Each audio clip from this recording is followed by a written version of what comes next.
গতবারের মতো আমি আর কোনো ভুল করতে চাইনি, মানে আমি কোনো পেরেশানিতে আর পড়তে চাইনি। এ ঝামেলা যেন আমার সাথে আর না হয়। হ্যালো, আসসালামু আলাইকুম। কেমন আছেন আপনারা সবাই? আমি আলহামদুলিল্লাহ অনেক ভালো আছি। তা আমরা যেহেতু আজকে বাড়িতে যাব, প্রথমেই আমাদেরকে যাইতে হবে সদরঘাট। আর তার জন্য আমি খুব ভোরে ভোরে ঘুম থেকে উঠে যাই।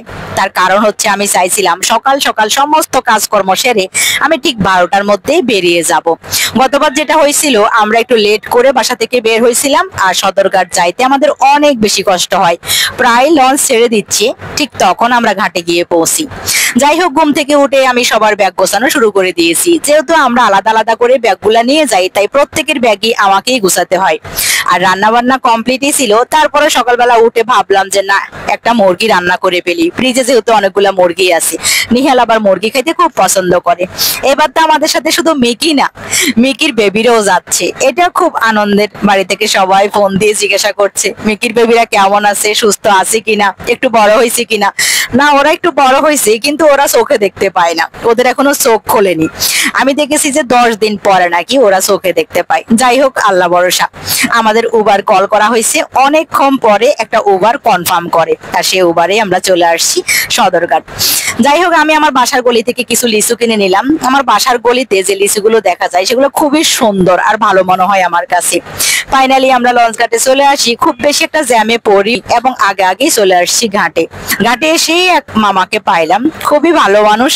তো মামাকে বললাম যে আমাদের ব্যাগগুলো একটু উঠিয়ে দিতে। আমাদের হচ্ছে কেবিন যেহেতু ছিল 3 তলায়, তো খুব যত্ন করে আমাদের সাথে সাথে অনেক কষ্ট করে ব্যাগগুলা নিয়ে আসে। দেখে আমার খুব মায়া হয়। টাকার জন্য মানুষ যে কত কষ্ট করে এই দুনিয়াতে। এই বয়সে হয়তো ওনার রেস্ট করার কথা ছিল, তাই না? কোনোভাবে আমরা কেবিন হচ্ছে তালাটা খুলতে পারতেছিলাম না। তো মামা এসে তালাটা খুলে দেয়। অনেকক্ষণ পরে মামারও কষ্ট হয়েছিল, তালাটা মনে হয় একটু প্রবলেমই মনে হয়েছে আমার। তারপর কেবিনে ঢুকতেই সামনে আসে এই যে জামওয়ালা মামা, আর নিহানিয়াল তো জাম খাবেই। আমার খুব সন্দেহ হয়, আমার কাছে মনে হয়েছে জামগুলো অরিজিনাল না। জাম এত কালো কুচকুচে হইতে আমি দেখি নাই। তো মামার সাথে এ নিয়ে কথা বলছিলাম। মামা একটা জিনিস স্বীকার করে যে তেল মেখে নিয়ে আসছে, কিন্তু কোনো কালার করেনি, এটা মামা শিওর দিয়ে বলে দিয়েছে।